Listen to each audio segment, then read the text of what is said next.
Hello दोस्तों, कैसे आप सब लोग। उम्मीद करता हूँ अच्छे होंगे। यहाँ पे तन्नू रेडी हो रही है। आज उसे सबसे पहले जाना है किसी बैंक के काम के लिए, क्योंकि मम्मी के कुछ काम पेंडिंग है। तो वो सारी चीज़ें आज तन्नू कंप्लीट करेगी। और ये देखो कौन सी सनस्क्रीन वो यूज़ कर रही है। ये है Mamaearth beetroot hydra full sunscreen. हमने मामाअर्थ के साथ बहुत सारे कोलैब किए थे और तब से हम सिर्फ मामाअर्थ की सनस्क्रीन वगैरह यूज़ कर रहे हैं, क्योंकि ये हमें ठीक लगते हैं। ये वाला जो घर है वो तन्नू का मायका है, पापा रहते हैं यहाँ पे अभी। बाकी मैं तन्नू को बाय बोल के सुबह सुबह घर की तरफ निकल जाता हूँ। एंड मैं अभी जा रहा हूँ अपने घर, क्योंकि एडिटिंग करनी है, रास्ते से कुछ सामान भी लेके जाना था। एंड पता नहीं यार, जब भी बाजार का कुछ काम होता है ना, मेरे साथ एक ही चीज बनती है। लाइक मैं कोई भी चीज घर लेके जाता हूँ ना, मेरे को घर जाके पता लगता है कि ये चीज तो हम ऑलरेडी ले आए। मतलब सीरियसली, जैसे मैं केले लेके आया और साथ में जामुन थे, तो दोनों चीजें मैंने मम्मी को लाके दी। एंड मम्मी के रूम में खाना बैठे हुए थे, तो उनसे आशीर्वाद लिया। तो पता चला कि जामुन तो मम्मी वैसे ले आई मासी के घर से, उनके घर में पेड़ लगा हुआ है जामुन का। एंड मैं देखो खरीद के लेके आया, वो भी इतनी महंगी।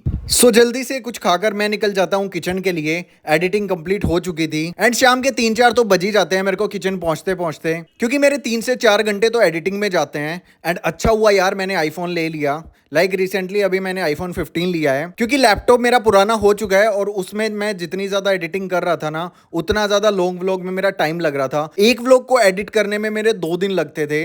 बीच बीच में उसका सॉफ्टवेयर बंद हो रहा है, कभी चल रहा है, तो इतनी सारी दिक्कत कर रहा था। तो मैंने थोड़ा दिल पे पत्थर रखा कि यार महंगा फोन पड़ेगा, बट ट्राई करते हैं कि लाइक इससे काम चल जाए। और मैं सच बताऊं तो अगर आप एक कंटेंट क्रिएटर हैं, ठीक है, बार बार आपको कैमरा की ज़रूरत पड़ती है, एडिटिंग की ज़रूरत पड़ती है, तो आईफोन आप लोग ले सकते हैं। मेरा यही एक्सपीरियंस रहा 2 महीने का, क्योंकि अभी रिसेंटली मैं एक व्लॉग लॉन्ग डालता हूं डेली और एक शॉर्ट व्लॉग डालता हूं। दोनों का मेरा एडिटिंग का बहुत ज़्यादा टाइम बचता है। इन शॉर्ट ऐप में मैं बेसिक एडिटिंग कर लेता हूं एंड सारी चीजें बहुत अच्छे से हो जाती हैं। बाकी शो ऑफ के लिए ये चीजें नहीं लेनी चाहिए, ऑब्वियसली बहुत महंगी पड़ती हैं। हाँ, अगर आप इससे कुछ पैसे कमा सकते हो ना, तो जरूर आपको इन चीजों के ऊपर इन्वेस्ट करना चाहिए। बाकी जैसे ही मैं घर से निकला, मेरी तनु से भी बात हो चुकी थी। वो भी डायरेक्टली किचन के ऊपर पहुंच गई अपना काम करवा के बैंक का। एंड उसके बाद मेरे पास कॉल आया कि फटाफट पिज्जा बेस लेके आ जाओ, क्योंकि पिज्जा बेस बिल्कुल खत्म होने वाले हैं और कस्टमर भी आए हुए हैं। इवन एक जोमेटो का ऑर्डर फंसा हुआ था जिसमें 2 पिज्जा जाने थे। तो मैंने कहा यार तुम लोग टाइम से बता दिया करो थोड़ा सा कि ये चीज चाहिए, ये नहीं चाहिए। तो जल्दी से मैं पहुंच गया अशोका।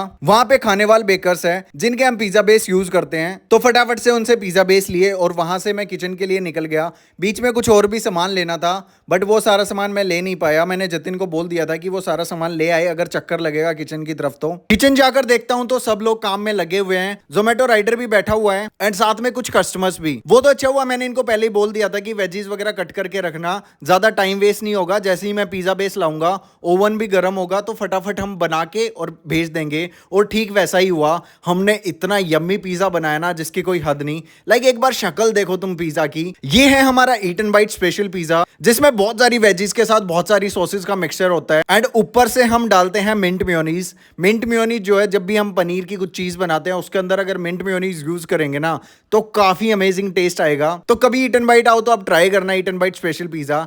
उसके बाद हमारे पास कुछ बर्गर्स के भी ऑर्डर थे। एंड रिच मेल्टेड चीज बर्गर और रिच चीज बाइट बर्गर तो फेवरेट है लोगों का। लाइक ये दोनों हमारे सबसे महंगे बर्गर हैं। वैसे ये प्राइस में महंगे नहीं है, हमारे मेन्यू में इनका प्राइस सबसे हाई है। बट इनकी जो डिमांड है ना यार, सीरियसली जिसने भी एक बार रिच चीज बाइट बर्गर खाया है वो कभी नहीं रुका। नेक्स्ट टाइम जब भी वो पसंद आया है, सिर्फ वही बर्गर उसने मांगा है। साथ में 2 कोल्ड कॉफी बनाई एंड चीजी वेजी मैगी। और ये सारा ऑर्डर था हमारे कुछ कस्टमर्स के लिए। तो जिन कस्टमर के 2 चीज बाइट बर्गर थे और साथ में 2 कोल्ड कॉफी थी, उनको हमने फ्राइज भी कॉम्प्लीमेंट्री दे दिए। तो वो भी बड़े खुश हुए, क्योंकि वो 4-5 बार हमारे पास आ चुके हैं, एक तरह से रेगुलर कस्टमर ही हैं। और बड़े ऑर्डर्स पे जब आप कुछ कॉम्प्लीमेंट्री देते हो अपने कस्टमर्स को, तो उनको बहुत अच्छा लगता है। जैसे कि तनु यहाँ पर मैगी बना रही है, और ये वेजी चीजी मैगी ना हमारी सुपर्ब मैगी है। लाइक जैसे ये लॉन्च किया है, लोगों की डिमांड बढ़ने लगी है। हर ऑर्डर के बाद एक मैगी बनना तो हमारे यहाँ पे रूल हो चुका है अब। एंड उसके बाद हमारे पास ऑर्डर आता है सैंडविच का। हमने फटाफट से सैंडविच बनाया। वैसे हमने QSR मॉडल की एक चीज नोट की है। लाइक हमारा जो किचन है वहां पर कोई भी ट्रेंड शेफ नहीं है।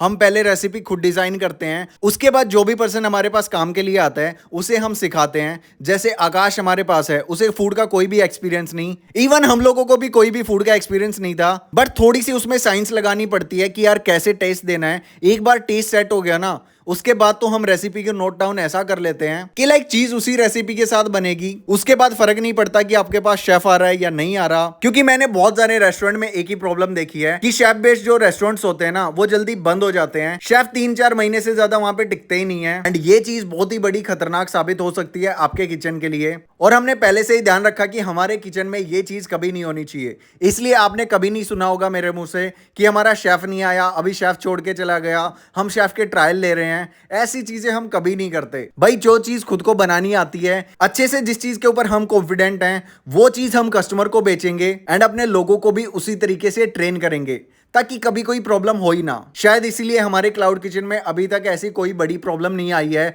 जिसकी वजह से हमें बंद करना पड़ा हो या हमारे टेस्ट में कोई गड़बड़ी आई हो। तो रात तक हमने काफी सारे ऑर्डर्स कंप्लीट किए एंड मैंने देखा कि मेयोनीज भी खत्म होने वाली है। जो सॉस हम खुद बनाते हैं, लाइक जीरो से नहीं बनाते, मतलब हमारे पास कुछ सॉसेज हैं जिनको मिक्स करके हम अच्छे से एक सॉस डेवलप कर लेते हैं अपने बर्गर्स के लिए। एंड हमने देखा कि ये सॉस तो ना डिप के साथ भी जा रही है, लाइक लोग फ्राइज ले रहे हैं उसमें डिप चाहिए, तो कोई वैसी सॉस नहीं ले रहे, हमारी खुद की बनाई हुई सॉस इस्तेमाल कर रहे हैं। तो ये चीज काफी सही है। एंड रात को मैं अकेला था थोड़ी देर किचन पे, क्योंकि आकाश घर चला गया था 9 बजे तक एंड उसके बाद जतिन भी चला गया था, तन्नू डिनर के लिए गई थी। तो मैं उस टाइम पर मेयोनीज बनाना स्टार्ट करता हूँ। एंड सबसे पहले मिर्ची बॉईल की, जो लाल मिर्च होती है उसको हम अच्छे से बॉईल करते हैं एंड सारे अपने जितने भी मसाले हैं उनको मिला के अच्छे से कमाल की सॉस बना देता हूं। हमारी ये वाली जो सॉस है वो 4 से 5 दिन आराम से चल जाती है। और वैसे भी हम चीजों को उतनी क्वांटिटी में बनाते हैं जितनी क्वांटिटी में जल्दी से निकल जाए, क्योंकि लोगों को फ्रेश खाना पसंद है। और हमारे ईट एंड बाइट की ये खासियत है कि चीजें जल्दी जल्दी बनेंगी। कोई भी चीज ऐसी नहीं होगी जो लंबे टाइम तक स्टोर करके रखी जाए, क्योंकि फिर उसका टेस्ट ना थोड़ा अजीब ही आने लगता है। थोड़ी देर बाद मैंने देखा तन्नू भी किचन के ऊपर आ गई। उसने कहा मेरा घर पे मन नहीं लगा, सारी चीजें हो चुकी थी, तो मैं भी फटाफट तुम्हारी हेल्प के लिए आ गई। और यहाँ पे देखो ये क्या कर रही है, कल वाला ब्लॉग देख रही है कि मैंने इसका कहाँ पे पोपट बनाया। मतलब सीरियसली इतना तो मैं पोपट बनाता भी नहीं हूँ इसका। हाँ वो अलग बात है, खुद पोपट है। तो एनीवे लाइक मैंने सारा सामान समेटा और तब तक हमारे पास एक ऑर्डर आ जाता है। ये थी एक रिच मेल्टेड चीज बर्गर मील। और जब भी मील का ऑर्डर आता है ना हम बड़े खुश होते हैं। तो मैंने फटाफट से तनु को बुलाया कि यार हेल्प करवा दे थोड़ी सी। तनु ने फटाफट से फ्राइज बनाए एंड मैंने एक कमाल का बर्गर बना दिया। और मेरे को एक चीज समझ में नहीं आती यार, पता नहीं स्विगी का क्या सीन है। मतलब मैं कई बार स्विगी को ना ऑफ कर देता हूँ एंड उसके बाद वो ऑटोमेटिकली ऑन हो जाता है और उसके बाद हमारे पास ऑर्डर आने लगते हैं। मतलब कई बार ये होता है कि हम उस जगह पे नहीं है या कुछ इशू है। मतलब स्विगी के साथ तो मेरा पंगा ना कभी सोल ही नहीं हो रहा। हम ट्राई करते हैं स्विगी को टाइम से ऑन ऑफ करने का, बट कोई ना कोई प्रॉब्लम हो ही जाती है और एक स्विगी पर कभी पता ही नहीं चलता कि आपका ऑर्डर कैंसिल हो चुका है। तो ये सारी चीजें ना स्विगी के साथ पता नहीं क्यों होती है। बाकी आज के हमने सारे ऑर्डर्स कंप्लीट किए एंड उसके बाद किचन को अच्छे से समेट दिया। कैसा गया तेरा आज का दिन? बहुत अच्छा, बहुत अच्छा गया। और मेरे से मिलके तेरे को कैसा लगा? जैसा रोज लगता है, नथिंग न्यू। ओहो, आज तो पूरा दिन से हाथ क्यों मिला रही है फिर?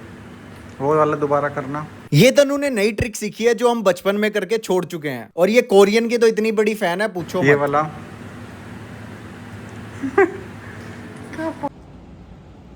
ये देखो रात को कलरी पट्टू कर रही है। क्या कलरी पट्टू कर रही है? तो मैं मूवमेंट कर रही थी बस, जब जागो तभी कर दो। ये जो लड़का है जिसको आप देख रहे हो, ये बहुत ही मेहनती है। नो, ईमानदार है बट मेहनती इतना नहीं है। ये क्या मतलब हुआ? You are not a regular kind of person. You should focus on consistency. I am मेहनती। Oh shit, what? बैग भूल रह गया अंदर।